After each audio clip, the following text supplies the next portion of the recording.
저널리즘을 위한 공동 모델 상상하기입니다. 이 주제로 피카드 교수님께서 발표를 해 주시겠습니다. 피카드 교수님, 안녕하세요.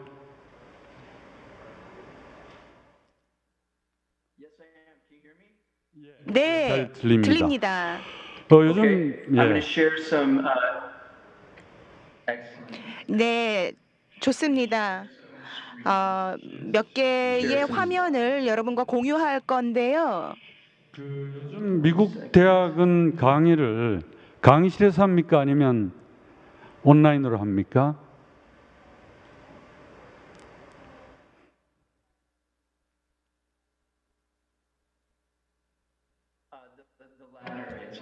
후자입니다. 그러니까 거의 다 가상 강의를 하고 있죠.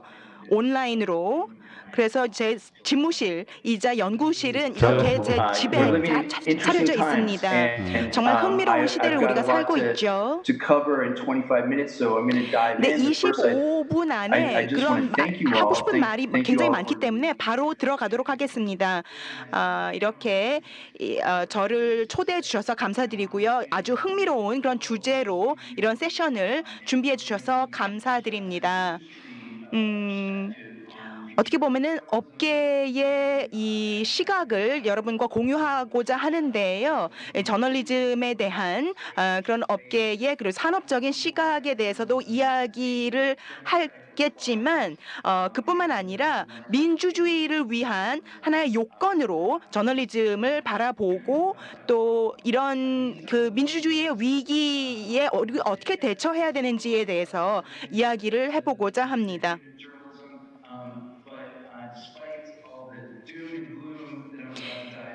이 저널리즘에 대해서 좀 어두운 이야기를 할 텐데요.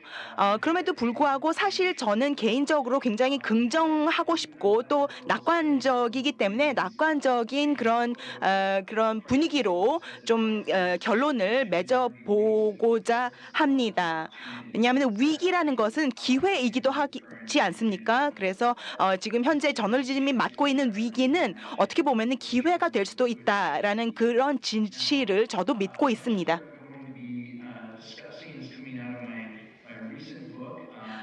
제가 하고자 하는 이야기가 대부분 최근에 제가 저술한 그 책에 나와 있는데요. 한국어로도 번역이 곧 될 것으로 곧 되어서 출판될 것으로 알고 있습니다.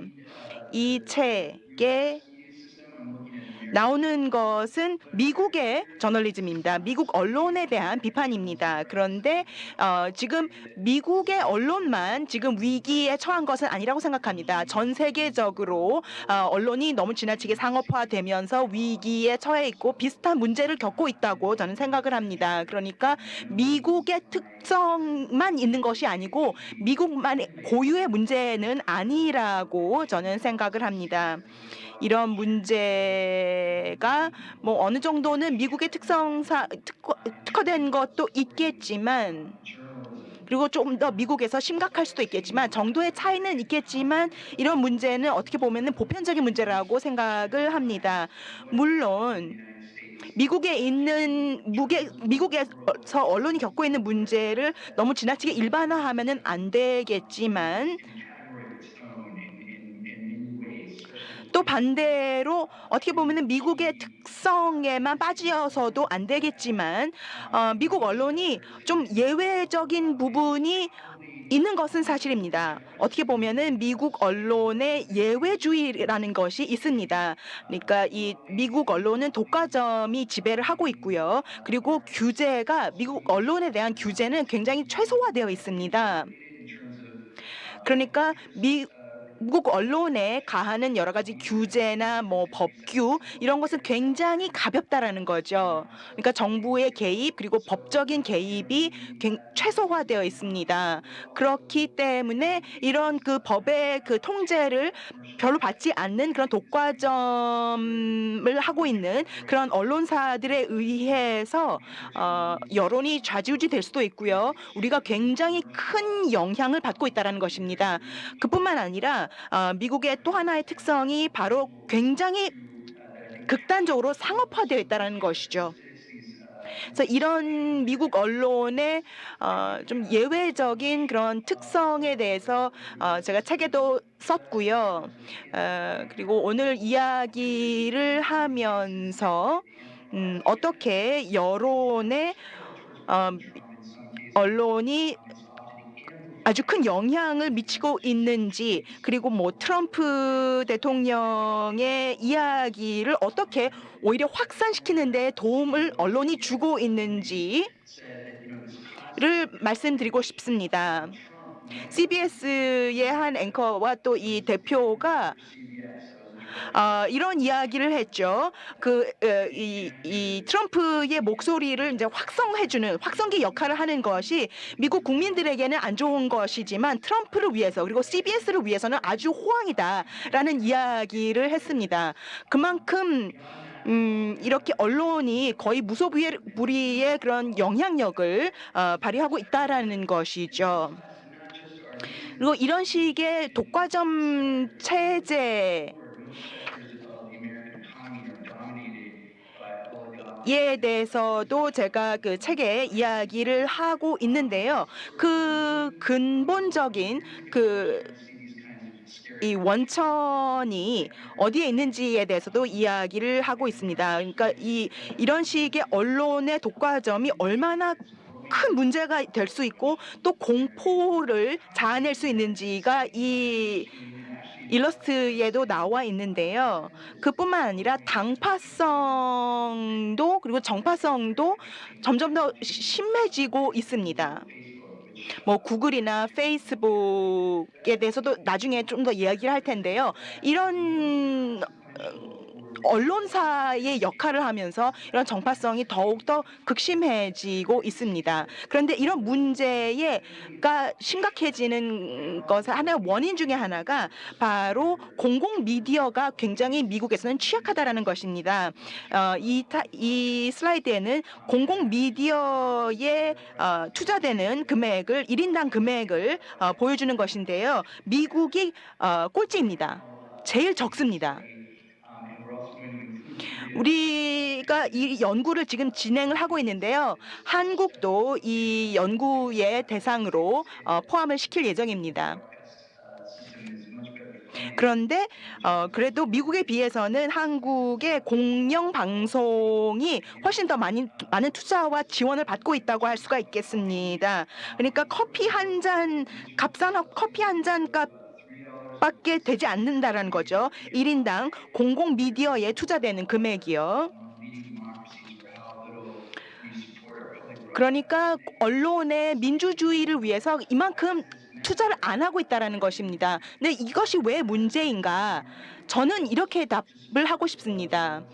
정부에서 그리고 국가가 이 언론의 민주주의를 위해서 이렇게 투자를 하지 않으면 그리고 관심을 갖지 않으면 그래서 뭐 지방 언론이나 아니면은 국제 그리고 정책에 대한 그런 이 보도나 이런 것을 할 수 있는 공공 언론에 대해서 포기를 하게 되면은 그러면은 국가적인 그런 어려움이 올 수 있다라는 것입니다. 그러니까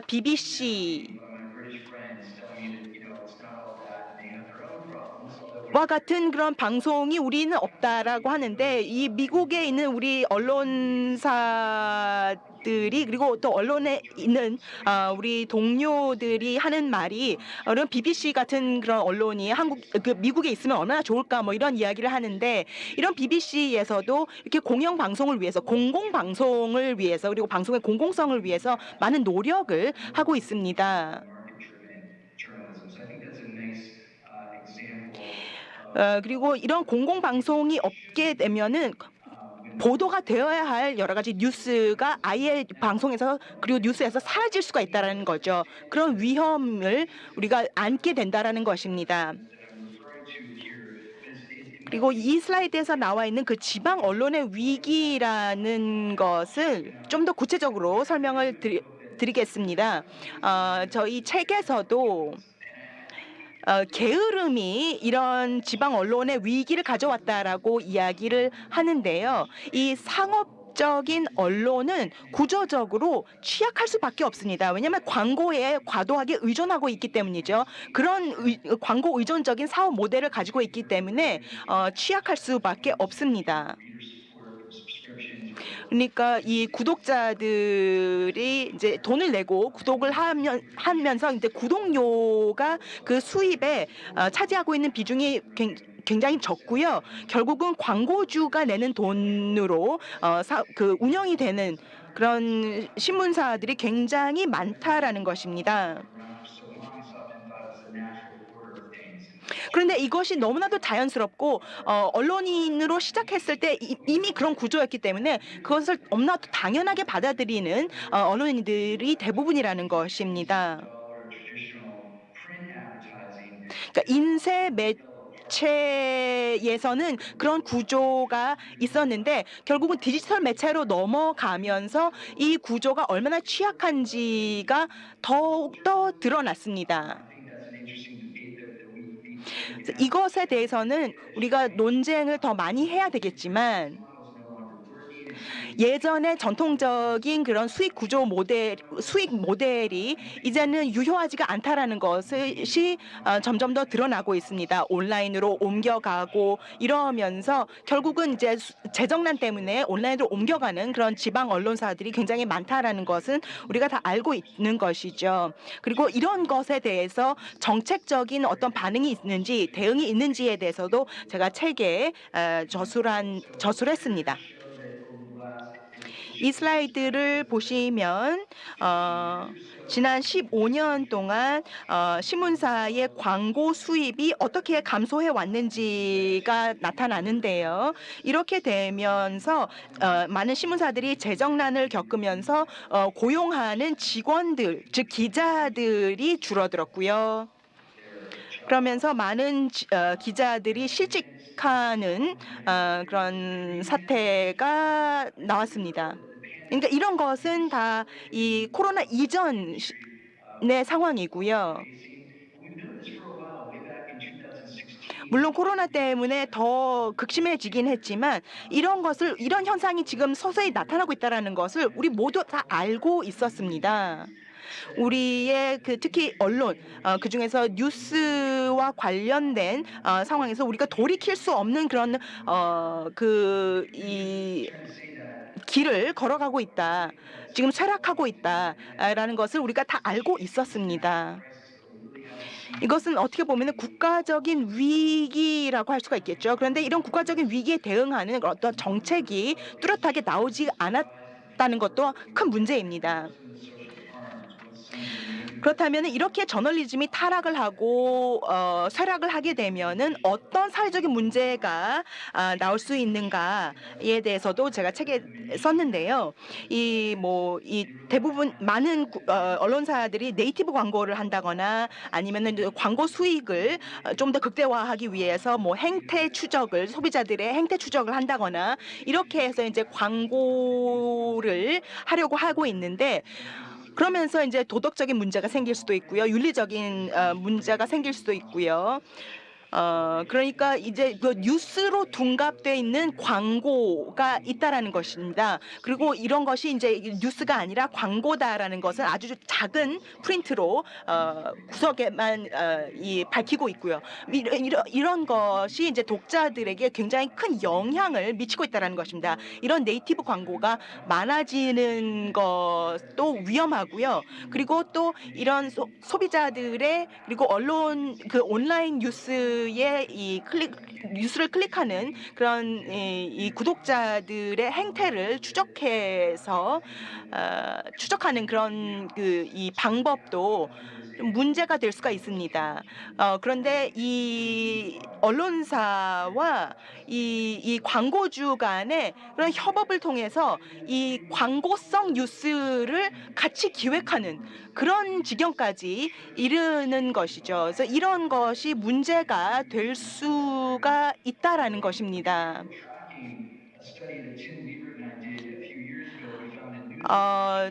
제가 몇 년 전에 이런 연구를 비슷한 연구를 했었는데요. 이제 제3자 광고나 third party 광고나 이런 것들의 문제점을 연구한 그런 연구 과제도 있었습니다. 이런 것도 하나의 문제가 될 수가 있고요. 또 한 가지가 바로 언론 노동자들의 비정규직화입니다. 그러니까 이 기자들의 일자리가 점점 더 사라지고 있을 뿐만 아니라 이 언론 노동자들이 점점 더 비정규직화가 되고 있다라는 것입니다. 그러면서 이제 지방 언론도 사라지고 있고요. 그리고 또 국제 뉴스를 다룰 수 있는 그런 기자들 도 지금 사라지고 있습니다. 그러니까 품이 많이 들어가는 그리고 또 비용이 많이 들어가는 하지만 필요한 그런 지방 언론이나 아니면은 뭐 국제 언론 뭐에 종사할 수 있는 그런 기자들이 사라지고 있고 그런 식의 사업이 사라지고 있다라는 것입니다. 우리가 다 학교에서 배우고 있죠. 민주주의가 이 강화되기 위해서는 독립적인 언론이 필수적이다. 이런 것은 우리가 다 배우고 있습니다. 그런데 지금 현실에서 보면은 그렇게 그렇지 않습니다. 여러 곳에서 지방 신문들이 다 폐간이 되고 있고요. 그리고 또 정치에 훨씬 더 이런 그 저널리즘이 제 역할을 하지 못하면서 결국은 정치에 관심이 없어지고 사람들이 그리고 또 극단적인 그런 영향을 더 많이 받고 그래서 그 의견이나 여론이 양극화되는 그런 현상이 벌어지고 있습니다. 그렇기 때문에 저널리즘이 굉장히 민주주의를 위해서는 중요하다라는 것이죠. 그래서 이런 것들을 생각을 하다 보면은 그렇다면은 해결책이 있는가? 어떤 해결책을 우리가 내놓을 수 있는가라는 질문이 자연스럽게 나올 수가 있습니다. 한 2년 전에 제 멘토와 제가 이런 책을 썼는데요.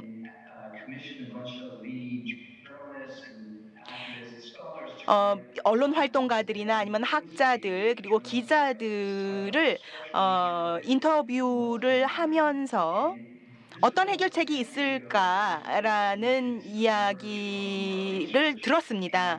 그러면서 그런 연구를 통해서 이제 그 나왔던 결과가 여기에 나와 있는데요. 이 슬라이드에 나타나 있는데요. 굉장히 오래전에 나온 것임에도 불구하고 여전히 유효하다고 저는 생각을 합니다. 그러니까 이 수익 구조를 바꿔야 되겠죠.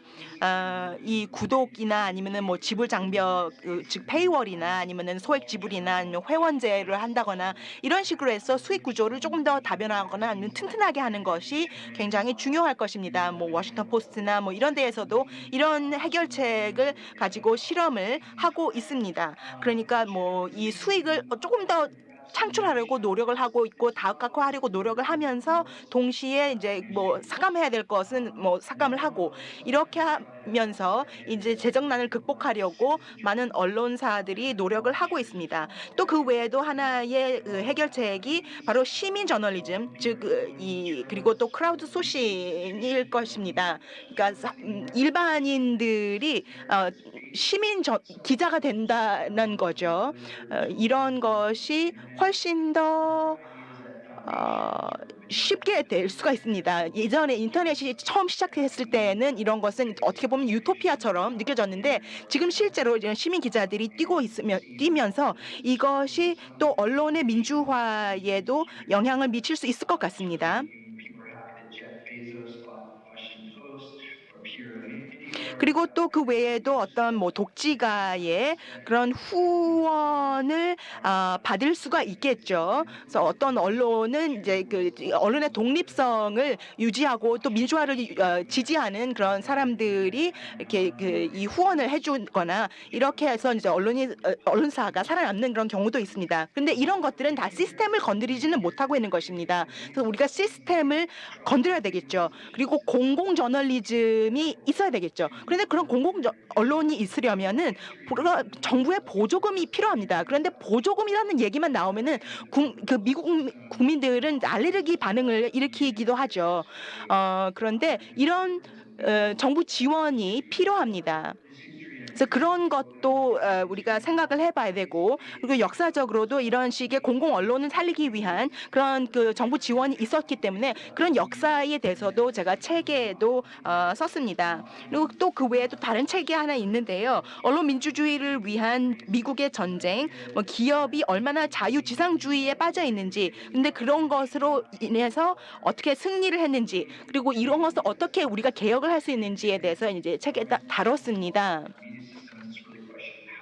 그러니까 언론이 자신의 자유를 지키기 위해서 정부와의 그런 싸움이 늘 있었고 또 갈등이 있었는데요. 그런 것에 대해서도 제가 많이 이야기를 해봤습니다.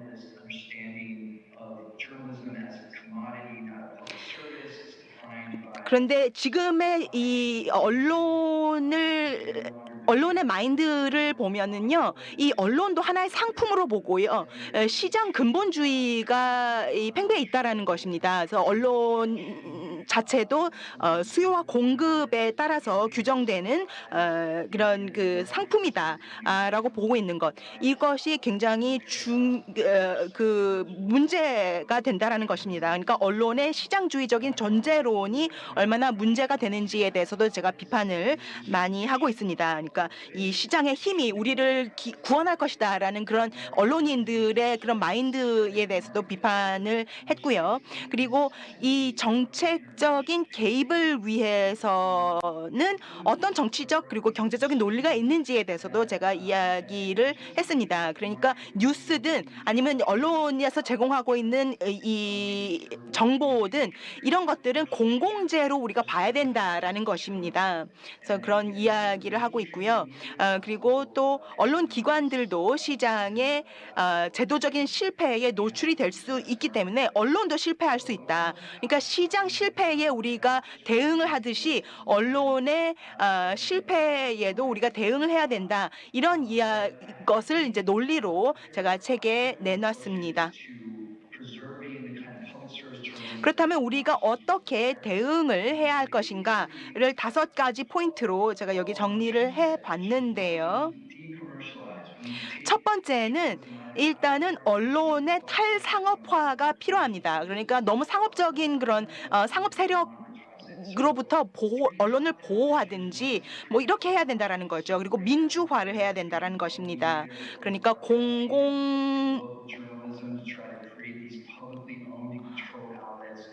언론사를 더 지원을 해서 활성화를 시키든지 아니면은 언론사를 상업적인 세력으로부터 보호를 하고 차단을 하든지 이런 식으로 해서 이제 언론의 공공성을 살리기 위해서 노력을 해야 된다라는 거죠. 그래서 그런 것을 위해서 몇 가지 뭐 방법을 여기에 이야기를 하고 있는데요. 뭐 지방 언론을 좀 더 활성화하기 위해서 그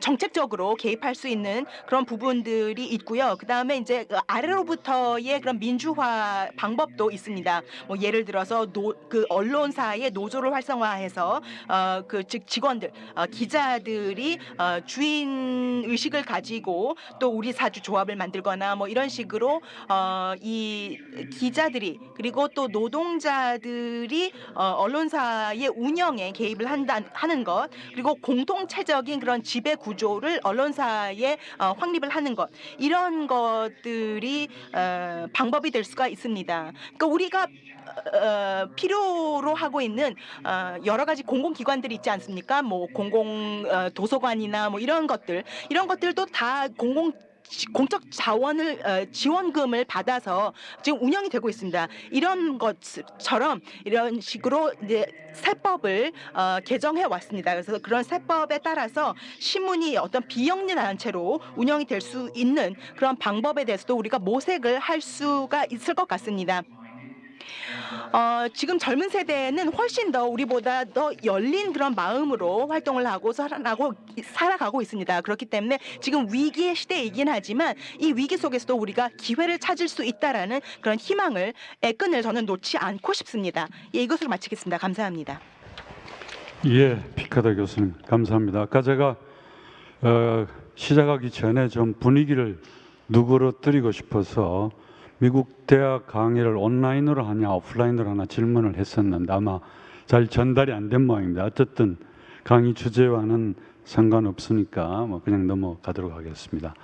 어쨌든 우리 피카드 교수님이 말씀하신 미국 저널리즘과 미국 뉴스 미디어의 현황이 한국의 그것과 크게 다르지 않다고 봅니다. 교수님은 광고를 재원으로 하는 상업적 언론이 가진 한계가 분명히 드러나고 있다. 그리고 시장 실패를 경험했다. 그래서 우리가 인정해야 된다는 거죠. 그 시장 실패 속에서도 언론사 나름대로 어떤 새로운 길을 찾고자 하는 노력들, 가령 네이티브 광고라든가 여러 가지 소비자들의 행동을 추적해서 광고하는 그런 노력들이 오히려 언론 윤리 측면에서, 저널리즘 윤리 측면에서 신뢰를 무너뜨리고 있다라는 지적도 해주셨습니다. 또 양극화, 사회적 양극화가 저널리즘의 약화와 함께 심화되고 있다. 한국도 마찬가지죠. 미국은 또 한국과 다르게 지역 신문들이 큰 어려움을 겪고 있나 봅니다. 그래서 뉴스의 사막화라고 해서 지역 신문이 없는 지역들이 많이 생겨나고 있습니다. 해법으로 여러 가지 흥미있는 제안을 해주셨는데 우선은 이제 정부나 공공의 지원 쪽을 아마 많이 강조하시는 것 같습니다. 미국의 그 시장주의적인 전통이 미국은 큰 나라인데 그러다 보니까 정부나 공공의 지원에 대해서 굉장히 거부하는 그런 태도를 갖고 있다고 합니다. 한국에서는 언론에 대한 지원이 이루어지고 있습니다. 그런데 제가 이 기재부 관료들이나 이런 분들을 만나보면 사실 한국에서도 왜 개인 기업인 언론사를 지원해야 되느냐에 대해서 굉장히 회의적인 분이 많이 있습니다.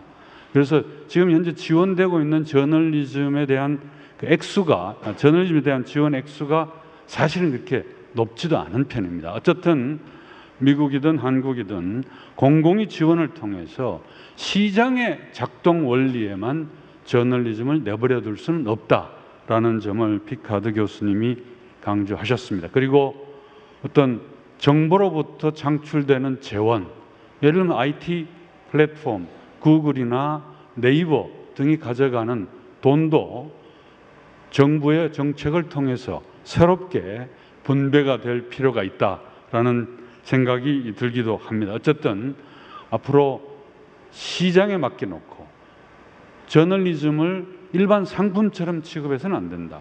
공공의 이익과 관련되는 것이다라는 방식으로 생각의 전환이 필요한 것은 미국과 한국 다 마찬가지인 것 같습니다. 그러나 마지막으로는 아주 희망적인 말씀을 해주셨습니다. 특히 젊은 세대들은 좋은 뉴스에 대한 가치를 인정하고 그것을 찾고 있다. 그래서 그 부분에 우리가 역점을 둔다면 어떤 돌파구도 마련할 수 있다라는 말씀을 해주셨습니다. 감사합니다.